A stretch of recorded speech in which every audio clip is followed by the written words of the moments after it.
Today we will delve into the world of cunning and audacity, exploring a fascinating list of the most prolific scammers of all time. Get ready to discover the stories behind these masters of deception who have left their mark on history.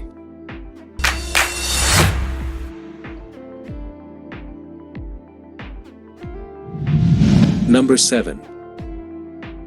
Ferdinand Waldo de Mara, known as the Great Impostor, was a master of identity theft and one of the most famous fraudsters of the 20th century. Born in the 1920s, de Mara began his criminal career in the 1940s, when he falsified his identity to join the United States Navy. Despite having no medical training, he posed as a surgeon and was assigned aboard a warship. During his time in the Navy, de Mara impersonated several real doctors, performing medical surgeries and diagnoses. Although his lack of medical training was evident, he managed to fool his superiors for a long time. After leaving the Navy, de Mara continued his itinerant life of crime, assuming a series of false identities in various professions, including teacher, chaplain, librarian, psychologist, and nurse. One of de Mara's most notable feats was working as a monk in a New England abbey, where he taught the monks how to improve cheese production, without having any knowledge. Eventually, de Mara was discovered in his fraudulent roles, leading to his arrest and prosecution. His story of deception and identity theft caught the attention of the media and became a popular culture phenomenon. De Mara's life inspired books, movies and television shows, including the 1961 film, The Great Impostor, starring Tony Curtis, which chronicled his criminal exploits. Number 6. Wilhelm Voigt was a German fraudster who became a notorious character due to a daring act of impersonation, known as the Captain Koepenick. Wilhelm Voigt was born in 1849 in Germany and lived a mostly ordinary life until his life took a criminal turn. In 1906, Voigt carried out one of the most audacious acts of impersonation in history. He disguised himself as a Prussian army captain and led a group of soldiers to the town of Koepenick. There, he seized the local city hall and arrested municipal officials, claiming that they were under investigation for corruption. Voigt forced city officials to open the municipal safe and confiscated tons of gold and cash, before fleeing the scene with the loot. Despite his audacity, Voigt's true identity was discovered a year after his escape and he was arrested. He was tried for his actions in Koepenick, but his act of impersonation gained public sympathy. Surprisingly, Voigt was sentenced to only 4 years in prison for his actions at Koepenick. However, his story attracted the attention of the press and public, and he became an almost legendary figure in Germany. After serving part of his sentence, Wilhelm Voigt was pardoned in 1910 due to public pressure and became something of a celebrity. He spent the rest of his life in relative obscurity and died in 1922.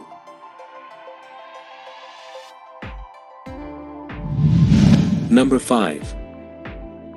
Victor Lustig was a 20th century European con artist, known for his skillful tricks and his ability to deceive people with lies and clever tricks. Lustig was born in Austria-Hungary in 1890, and received an education in engineering and technical knowledge, which provided him with a foundation for his future scams. Lustig had the ability to escape from authorities and evade capture for a long time. When he was finally arrested, he managed to escape from a prison in the United States using very ingenious strategies. His skill at deception and his ability to stay one step ahead of the law made him famous. Lustig's biggest scam ever took place in the 1920s, when he posed as a French government official and organized a fake auction for the sale of the Eiffel Tower. He convinced a group of very powerful investors that the French government was selling the structure for scrap due to its high maintenance cost. He managed to raise hundreds of millions of dollars from the alleged auction, until he was finally discovered due to the luxuries and extravagances after the scam, as well as the denunciation of investors. Victor Lustig was arrested again in 1935, and this time he was convicted and imprisoned. He died in prison in 1947. His life of crime and his ingenuity in scamming people have made him a legendary figure in the history of fraud and phishing.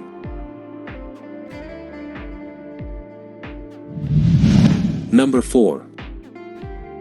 Bernard Madoff was an American financier who became one of the most notorious fraudsters in the history of the financial markets due to his massive Ponzi scheme.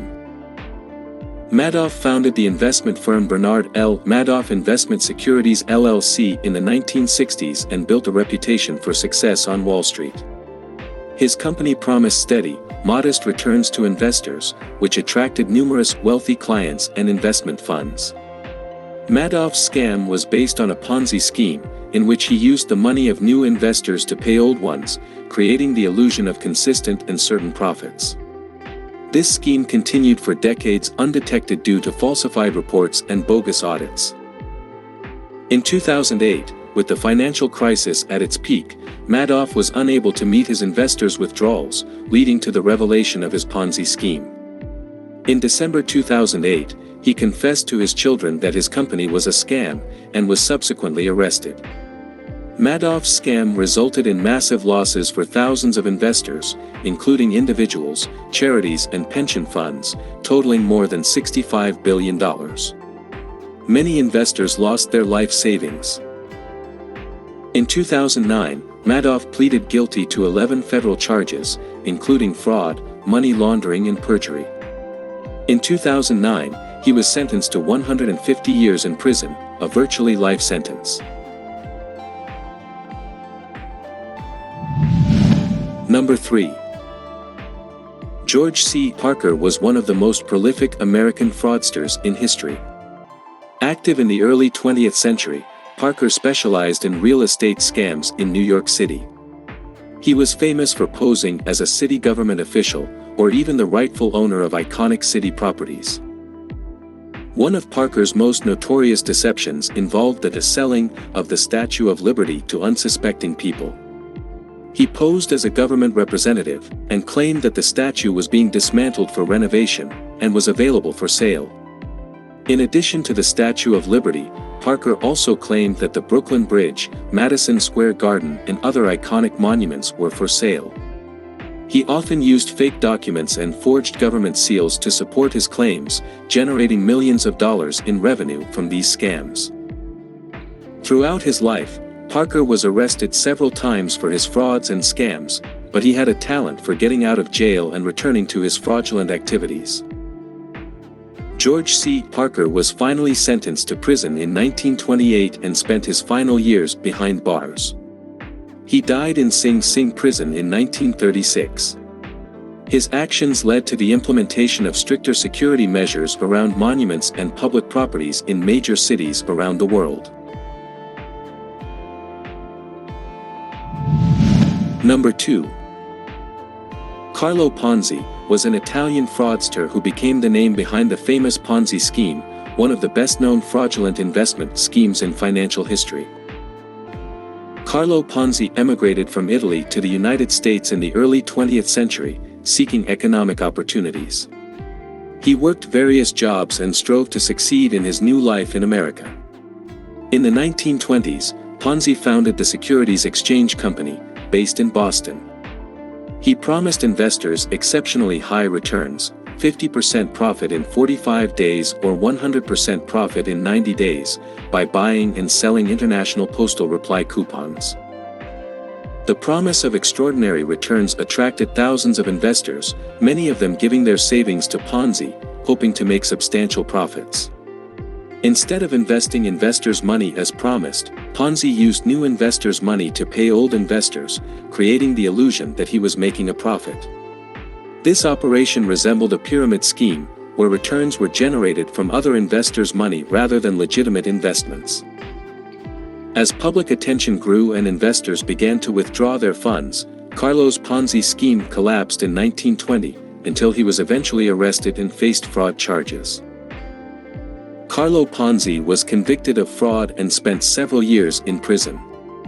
After serving his sentence, he was deported to Italy, where he died on January 18, 1949. Number 1. Frank Abagnale is an American con artist who became famous for his life of crime in the 1960s, and is known to be one of the most skillful imposters in history. Frank Abagnale began his life of crime at a young age, when he was a teenager. It started with small scams, such as forging checks and identification documents.